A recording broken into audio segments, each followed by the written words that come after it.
देखिए, अनुपात और समानुपात किसी भी कॉम्पिटिटिव एग्जाम में पूछा जाने वाला क्वेश्चन है। इसके जितने भी पहलू होते हैं टोटल पहलू का आपके सामने हम लेकर आते हैं। ठीक है, सबसे पहले यहाँ पर जैसे मान लीजिए कि ए बी तथा सी, अगर ए बी तथा सी तीन राशि दिया हो तो अगर हम इसको अनुपात के रूप में व्यक्त करते हैं तो इसको लिखा जाता है ए अनुपात बी समानुपात फिर से बी अनुपात कितना सी। देखिए, अगर तीन दिया हो तो ए बी बी और उसके बाद सी। अब इस पर क्वेश्चन होता है तो इसमें देखिए इसमें फॉर्मूला अलग अलग होता है, लेकिन बिना फॉर्मूला का हम आपको बता रहे हैं।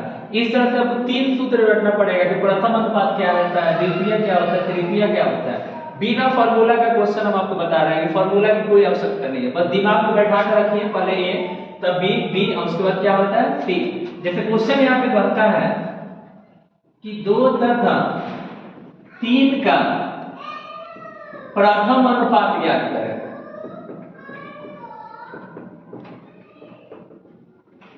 2 तथा 3 का प्रथम अनुपात ज्ञात करें। प्रथम यानी ए ज्ञात करना है, तो आपके दिमाग में चल रहा है कि जब ए ज्ञात करना है तो ये बी और सी है, ये बी है और ये क्या है सी है। दिमाग में बैठ गया कि ये बी है और ये सी है। तो सबसे पहले क्या होता है ए अनुपात बी समानुपात बी अनुपात सी होता है। तो आपको ए ज्ञात करना है, तो ए नहीं है तो ए अनुपात बी, तो बी का मान क्या है 2, समानुपात फिर बी का मान क्या है 2, उसके बाद से कितना 3। तो यहाँ पे सी का मान कितना है 3, तो सी का मान रख दीजिए। तो सबसे पहले ए है तो ए अनुपात का मतलब बट्टा, 2 है तो 2, समानुपात माने बराबर 2 और बट्टा कितना 3, क्रॉस मल्टीप्लाई कर लेंगे। 3 में से गुना करेंगे तो 3 है और 2 दूना 4, तो इसीलिए a बराबर 4। 3 गुना में कितना जाएगा बट्टा में। इस तरह से हम यहाँ पे निकाल लिए, बिना फॉर्मूला का हम निकाल लिए। ठीक है, अब देखिए इसी का दूसरा स्टेप चलते हैं। अगर वो कहता है कि 3 तथा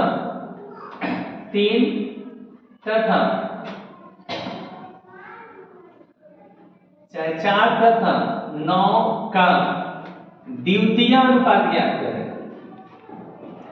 द्वितीय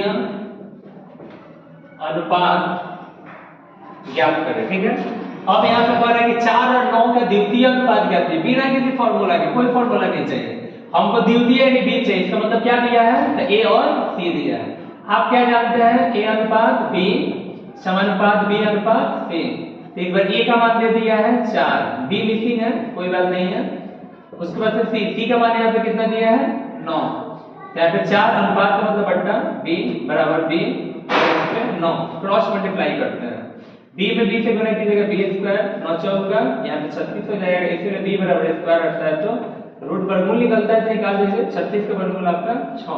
तो यहाँ पे दूसरा अनुपात निकल गया। अब मान लीजिए कि अगर आपसे तीसरा अनुपात अगर पूछा जाता है कि 4 तथा 6 का तृतीय अनुपात ज्ञात करें। ठीक है, तो तृतीय मैंने सी निकाले तो वो ना हो कि ए और बी है।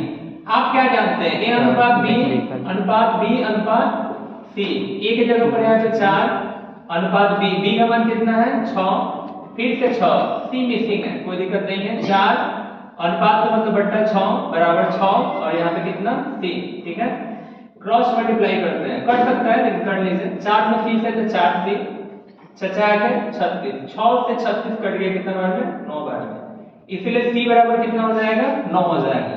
तो यहाँ पर आप लोगों का खास करके देखा जाए तो यहाँ पे प्रथम अनुपात द्वितीय अनुपात और तृतीय अनुपात इनमें से क्वेश्चन पूछता है। वैसा लिखवाते तो सबका अलग अलग फॉर्मूला लिखवाते, फिर आपको रटना पड़ता, कोई फायदा नहीं होता और ये चीज आपके दिमाग से कभी भी नहीं निकलेगा। ये अभी आपका पहला स्टेप होगा। ठीक है, पहला स्टेप में आप जान गए प्रथम अनुपात द्वितीय अनुपात तृतीय अनुपात। इसी तरह आप चतुर्थ अनुपात भी निकाल लीजिए, कोई बड़ी बात नहीं है। देखिए कैसे चतुर्थ अनुपात में क्या होता है आपको भी पता है, ए अनुपात बी समानुपात सी और उसके बाद से क्या होता है डी।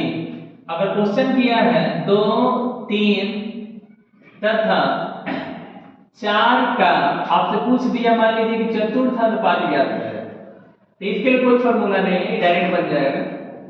चतुर्थ अनुपात निकालना है तो जब चतुर्थ निकालना है तो ये ए है बी है और ये सी है। आप क्या जानते हैं ए बी सी और डी। तो ए का मान कितना है 2, बी का मान कितना है 3, सी का मान कितना है 4। ठीक है, 2/3, यहाँ पे 4 कितना d, क्रॉस मल्टीप्लाई कर लेंगे 2 में d से तो 2d, 4 d है 12, 2 से 12 कट जाएगा कितना बार में 6 बार में, तो d बराबर 6। अगर ज्यादा फास्ट पढ़ा रहे होंगे तो आप कमेंट्स में बताइएगा, स्लो पढ़ाने के लिए हम स्लो पढ़ाएंगे, ठीक है। लेकिन ये तरीका आप देख रहे हैं, इस तरह से प्रथम अनुपात, द्वितीय अनुपात, तृतीय अनुपात और चतुर्थ अनुपात, चारों अनुपात निकालना आप सीख गए और इसमें किसी भी फॉर्मूला की आवश्यकता नहीं पड़ी। अब एक सबसे इंपॉर्टेंट क्वेश्चन यहाँ पे लेकर आ रहा है, ठीक है, जो कि आप कॉम्पिटिटिव में बुक में आप देखते होंगे, जैसे a अनुपात b बराबर 3:4, b अनुपात c बराबर 4:6, c अनुपात d बराबर 3:2। तो पूछता है a अनुपात d ज्ञात कीजिए, ठीक है, यानी पहला और तीसरा पूछता है। तो इसको भी चूंकि अगर बनाइएगा तो काफी लंबा जाएगा, लेकिन काफी लंबा जाने की आपको कोई जरूरत नहीं है, हम एक आपको तरीका यहाँ पे बता रहे हैं। जैसे आपको a अनुपात d निकालना है, इसका मतलब आपको निकालना है a/d। तो थोड़ा सा माइंडली सोचिए, आप खुद समझिए। जैसे a/d निकालना तो देखिए क्या कर सकते हैं, a/b गुणन b/c गुणन c/d। तो देखिए c से c कट गया, b से b कट गया, तो आप ही बताइए यहाँ पे a/d मिल गया कि नहीं मिल गया। तो इसके लिए आपका दिमाग क्या करता है, क्या करेंगे 3/4, उसके बाद से कितना 4/6, उसके बाद से कितना 3/2, कटाइए 3 दूना 6, 2 दूना 4, 2 दूना 4। इसका मतलब a अनुपात d बराबर कितना हो जाएगा 3 अनुपात कितना 2 दूना 4। तो इस तरीके से इस टाइप के क्वेश्चन आप बना सकते हैं, ठीक है। थोड़ा सा इससे हार्ड क्वेश्चन आता है, जैसे मान लीजिए दिया है a अनुपात b बराबर दिया है 2:3 तथा b अनुपात c बराबर दिया है 3:4। तो अब आपसे पूछा जाता है a अनुपात b अनुपात c इक्वल टू व्हाट, ठीक है। बिहार पुलिस एग्जाम में 2015 में ये पूछा हुआ क्वेश्चन है, ठीक है।